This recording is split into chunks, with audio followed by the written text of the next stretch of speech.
Hello, lovely people. Welcome to part two of my October reading wrap up. Dooby dooby dooby dooby dooby dooby dooby dooby dooby doo. Dooby dooby dooby dooby dooby dooby dooby dooby Sophie Vlogs. For those of you who watched part one, I am recording this 2 days later, and either the flu jab side effects have got worse or I officially have caught the office cold. So, once again, lots of books to talk about. I'm going to try and be concise and not let my little cold addled brain take the wheel too much. I'm going to start off by talking about a book that I actually finished on the very last day of September, but I completely forgot to include it in my September wrap up. So I'm going to talk about it now, and that's Free by Lea Ypi. I didn't write down who narrated it, but I will put it in the thing down below because I listened to this one on audiobook. I listened to this as the book for Albania for my Read the World project, but it had already been on my radar because of Anne Maria, Actual Spinster, which is where loads of my book recommendations come from. It's really funny every time I wrap up and then I have to name the person who got me to read a book, and I'm like, oh, hi again. It's a non-fiction memoir about growing up in Albania when it was a communist country, and one thing I really liked about it was the tone. I feel like it had such a distinct tone, and when you begin the narration when she is a child, she really captures that childlike vision of the world where you as an adult reading it pick up on things that she as her child self doesn't. So she gives you the information, but she gives you it in this childish understanding of the world. And that sometimes lent itself to these like humorous moments. And then it also sometimes lent itself to when much more serious things are happening because of the childlike tone of it. They kind of hit differently, don't they? And one thing that I thought was really masterful about this is towards the end of this book, because of different political developments and where things are at, this book that you really hit a point and the tone of the narrative shifts, and I found that shift from a very childlike, naive understanding of the world into grasping and understanding the severity of situations. I found it really affecting and really powerful.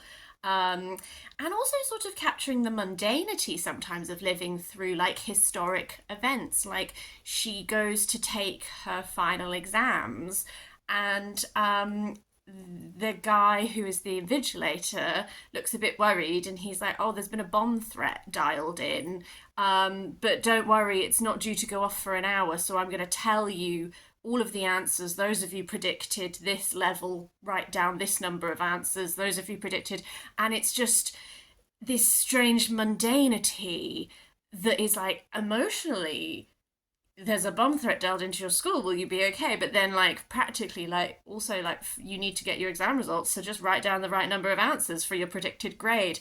Like I don't know, I think it was a really interesting study in how to write a memoir where you capture a younger version of yourself with all of their level of understanding, but inject enough of your adult understanding so that the reader comes away with this sort of like layered experience. And I thought that was really, really great. A book that I started in September, but I really took my time with, so I only finished it in late October, is The Historian by Elizabeth Kostova. I read this one because of the recommendation of Dia. Thank you, Dia. She recommended this to me like last year, and I saved it for this year. I always like reading something that is riffing off Dracula in this like autumn period, and this really did that for me. This is like a narrative within a narrative within a narrative. So the book opens with a female narrator who is an older woman who is telling you about when she was a young child. She was in her father's library and she stumbled upon this old book with an illustration of a dragon in the centre and these letters that begin with the phrase, "My dear and unfortunate successor." She asks her father about this, and then her father starts to tell her the story of how this book and these letters came into his life. But then the telling of his tale involves lots of other people telling their tales to him. So there's lots of like narratives within narratives, which I feel is interesting, particularly when you think of Dracula and the epistolary nature of that novel, and how that, again, because those are people writing letters, they often are recounting to you things that other people have told to them. So I feel like it tapped into that in an interesting way. Another way that I think that this taps into Dracula really interesting is the nature of investigating these letters, and this tale that her father is telling her involves both recounting of her father going on lots of different travels to find out the mystery of this book and what it leads to, and then her herself as a younger child going on all of these travels as well, in a way that again really taps into Dracula when you reach the point in the narrative in Dracula where the little crew that has been built up go traveling by different means to go to like different countries and do these things and all that kind of stuff. So the nature of the form of this, I feel like, is really drawing on those aspects of Dracula. It's called The Historian for a number of reasons, but lots of figures in this are historians, and this nature of investigating, like, I don't consider it a spoiler to tell you that these letters lead them on a journey that means that they encounter people who may or may not be vampiric, and a lot of this is looking into the history of Vlad the Impaler, who was ruler of Wallachia, who is the historic figure that the myth of Dracula is based off of. So you delve into lots of history in this. The travels take them to various different parts of the world, and in those different parts of the world, they end up in libraries, in historic churches, in different buildings. So there is a real delving into history. I had a conversation with someone in the comments in my autumn TBR where they said that they don't really like spooky books, but they do like books that are to do with libraries and all this kind of thing. And I'm here to confirm that in that case, you probably would be interested in reading this, because libraries are such a big part of this, historic buildings are such a big part of this. Like, this is not a haunting gothic vampiric novel. This is a novel that is really rooted in those types of institutions, in uncovering knowledge, in how knowledge is hidden, and in how you go about unearthing truths from the past and all that kind of thing. It's a very long book, and it's very slow paced. I enjoyed taking my time with it. I did read it over about 2 months, and I did find that enjoyable. I think at times my niggle with this is that I think that's sort of the way that it all culminates. I don't know, at the end I felt a little anticlimactic for some of the reveals. I don't know. I think that this is a novel that is good to go into wanting to experience the journey of it, because I think that journey is what I had the most fun with. I wasn't super invested in like the romances in this. I feel like there are characters, you meet a whole cast of characters and all that kind of thing. I think what I really enjoyed was the look at history and at how information is preserved, how knowledge is passed on, all this sort of thing. That's what I really had a fun time with. Another of my sort of Halloween-y reads is The Library of the Unwritten by A.J. Hackwith. This is, the concept of this really hooked me in. I read the first chapter of this for my try chapter tag, and the first chapter is about this is a library of unwritten books that lives in hell, but it's not ruled by hell, and the head librarian, Claire, sometimes the books get restless and characters make a break for it, and she has to track them down. So there's this one book that has escaped the library's remit, and so Claire, her assistant Brevity, who is she was a muse, and this guy called Leto, who is a demon, they all go up to the surface to hunt down this book. What actually happens is that plots twist and turn, and this ends up being a much larger and broader narrative than that start point. But I do think that that start point is a really interesting like hook point to work off of. This book is also is a real love letter to like writing and ideas and inspiration and all of that kind of thing. I think there are a lot of really cool concepts. You end up traveling to lots of different sort of places. The world is more complex than just heaven and hell. There are other cultures, concepts at play, and you can visit, and our characters end up moving through quite a lot of different worlds in that sort of way. And that kind of reminded me a little bit of sort of maybe a little bit Neil Gaiman at the edges, maybe a little bit that kind of narrative story. I enjoyed this. For some reason, as I was reading it, I felt a little bit like I should like it more than I do. Like, I had a fun time and I did enjoy myself, but I was reading it and I was like, God, maybe if I read this a few years ago, I would be like all over this. I'm not sure. There was something about the characters where I did just feel like a little bit of a distance for them. Like, when things happened, I was like, do you feel like I should be being affected by this more than I am? And I'm not sure if that was just like the mood I was in when I was reading it. I don't really know. This is the first book of a trilogy. I think it was Tammy reads with Tammy. Everyone I mentioned I will link down below. I think that they read this trilogy and they absolutely loved it. So I don't know whether to continue with it. Currently I'm feeling that I won't. If anyone in the comments wants to make an impassioned plea for how great this trilogy gets, please do let me know. I think that lots of people will really like this. I can't really put my finger on why it didn't fall head over heels, but I did enjoy it. It was a nice sort of Halloween-y read in that there are like big clashes between like the forces of heaven, the forces of hell, and all that kind of stuff, but there's also quite a lot of like literary mythology sort of references going on that was really fun. On a non-fiction front, I also read Ghost Trees, Nature and People in a London Parish by Bob Gilbert. This is urban nature writing. So Bob Gilbert, at the very start of this, has moved to a particular parish in London because his wife has become the, I cannot remember the specific term for which branch of Christianity she's in, but she's now overseeing a church.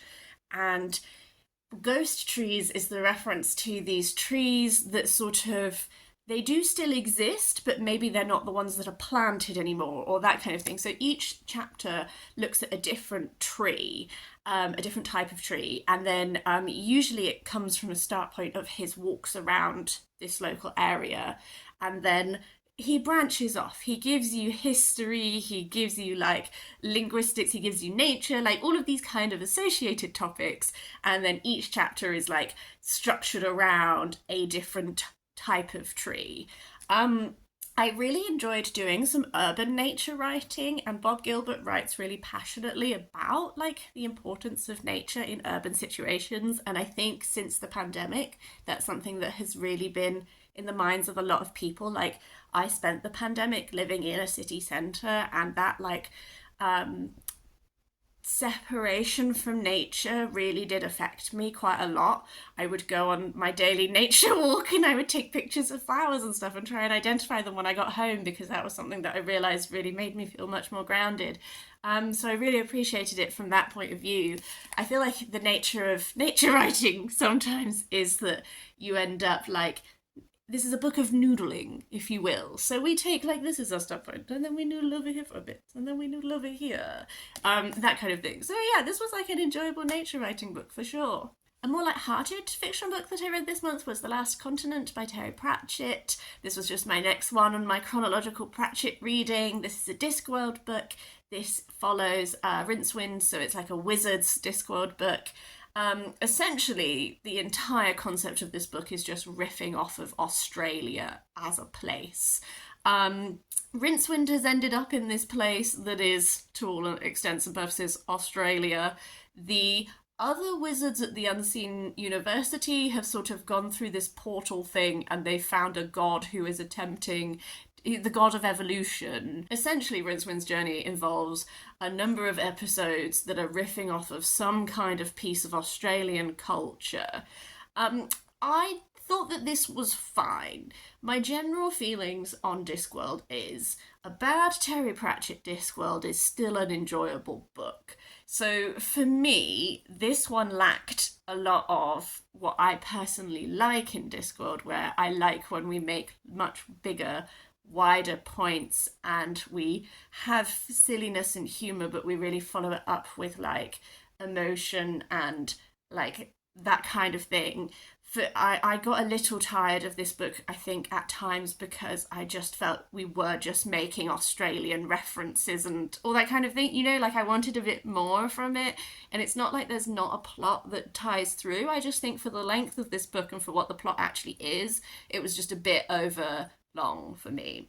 So this one's definitely not one of my favourite Discworlds. I probably won't reread this one when I do a grand reread and start again at the beginning, but I still had fun and it was absolutely fine. I also read this book called Banner Culture.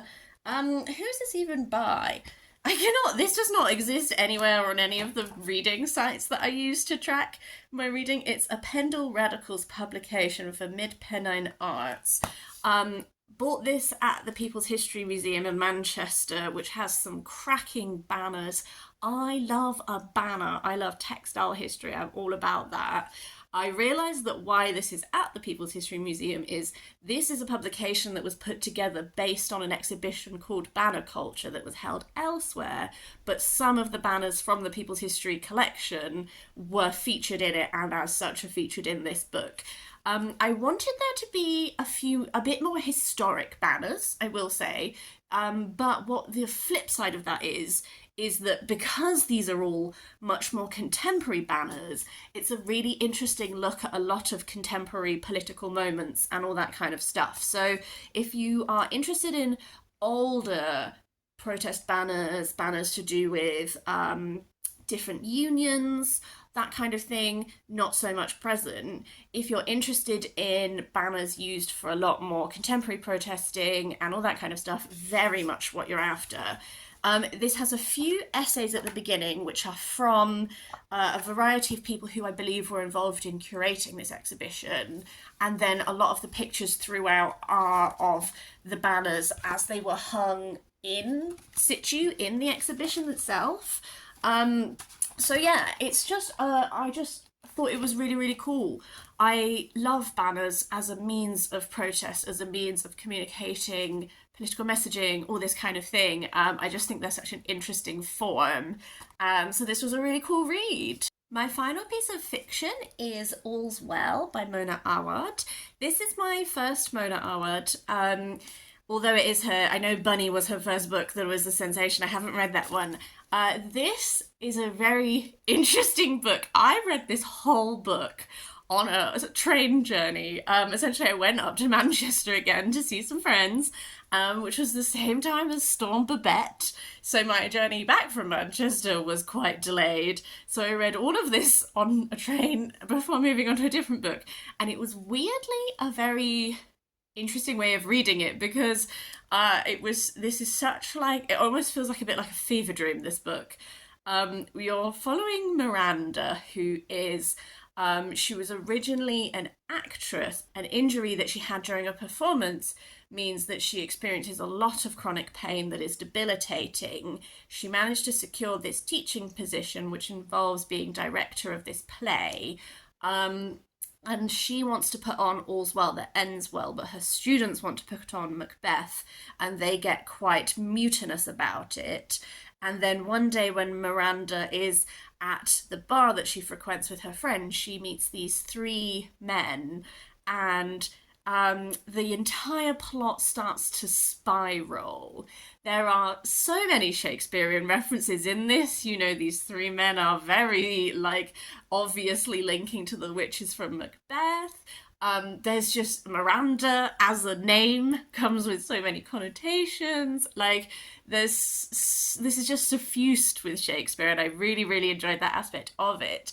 I've not actually read All's Well That Ends Well. This has made me interested in doing it because the character Miranda has such an interesting view on that play. It is the play which she played the role of Helen, and it sort of feels like her great accomplishment as an actress. So the Shakespearean angle of this is so interesting in the way that different plays and characters are interpreted. So much of this is about Miranda's experience of pain and the way in which both women's pain and also chronic pain are not taken seriously and undervalued. And even the people in her life who begin supportive, how when you reach a certain point and you've not got better yet, that changes and all this kind of thing. So this is definitely a book that I think if you are a person who experiences chronic pain, you may either find this extremely validating or it might actually be too real. So I'm just mentioning that because it's such a large part of this and it suffuses the text so much that it's not really like an avoidable thing. The way that this narrative sort of begins grounded in the reality of a woman's pain and all this sort of stuff, and then we spiral off into these happenings that I kept waiting for it to turn around and like not be. I don't know. I think I was kept wondering if it would turn around and be revealed that everything is not actually this way, but actually the spiraling is the point, and you just like go with it. I really enjoyed like how heightened this book is and the way that you just lose grip on reality and these things are happening and this imagery, like the descriptions felt really like vivid in my mind and all that kind of thing. And that's why I'm saying that reading it in one go on a very delayed train was actually like a great way of doing it, because there was nothing to distract me. I was just like reading this book, I was in it, all of the mood and the atmosphere and everything, I just like immersed myself in because I had nothing else to be doing, and it lent itself really well. I would be interested in reading another Mona Awad because I feel like although the focal point of the books seem different, my friend is a very big fan of hers and has read all of her work, and that sort of concept of losing this grip on reality and events spiraling and going out of control and all of this kind of stuff, like, it does seem to be quite classic in each of them. This is a book that has people who are unlikable, but I think that like mood and energy and everything that it had just kind of like really worked for me and quite captivated me. So I really enjoyed like the wild process of going through this. My final non-fiction is Blood, Fire and Gold by Estelle Paranque, which is, I forget the subtitle, but it's looking at the relationship between Elizabeth I and Catherine de Medici. I would also add, because that's the subtitle bit, talks about both of them and they're both on the cover, I would also add that Mary Queen of Scots is very much the third figure in this. Although she is less present than the other two, she is still very highly focused upon as almost like a third part of this like triangle of relationships, because these women and their interactions with her influences so much their relationships with each other. One thing I really enjoyed about this is I have read, particularly when I was a child, I was very into reading like historical fictions like Jean Plaidy and all this kind of thing. So I've read quite a lot of stuff about Catherine de Medici and Elizabeth I in like a fiction setting, and I really enjoyed reading a non-fiction one to sort of like strip out some of that fictionalized aspect and just look at like your cold hard happenings and all that kind of stuff. This definitely does go into that thing that historians do where they just imagine how things might have been. Like, this has a lot of the narrative is imagining conversations in Privy Council meetings between different figures. Like, that's the primary method by which the events are told to you. And I know that some people don't like that. Like, particularly my partner doesn't like non-fiction that tries to imagine conversations. My partner just wants to be told the facts. I don't mind it. I do find it strange a little bit when non-fiction leans on it so heavily, because I guess sometimes I find it muddles in my brain how much of what we're getting is like source material things that we know were said, and then how much is interpretation of what is there. And this is tempered by the fact that she does like quote directly from letters and stuff like this, so it's not that there is nothing that is like, here is your source material, here is your quotation. I think it's just so much of this narrative is like injecting the way that people enter rooms, the way people deliver information, the looks they give, the thoughts they may have had, and all that kind of stuff. So the good side of that is that if you're a person who maybe doesn't like reading nonfiction that feels too academic or anything like this, like there is like a narrative to this, so that will be quite easy to connect with. Another thing I did like about this is I feel like the author's interest in both of these women comes across really well. Like she doesn't really seem to favour one over the other, and she definitely seems to feel very passionately about both of them, and that comes across super well.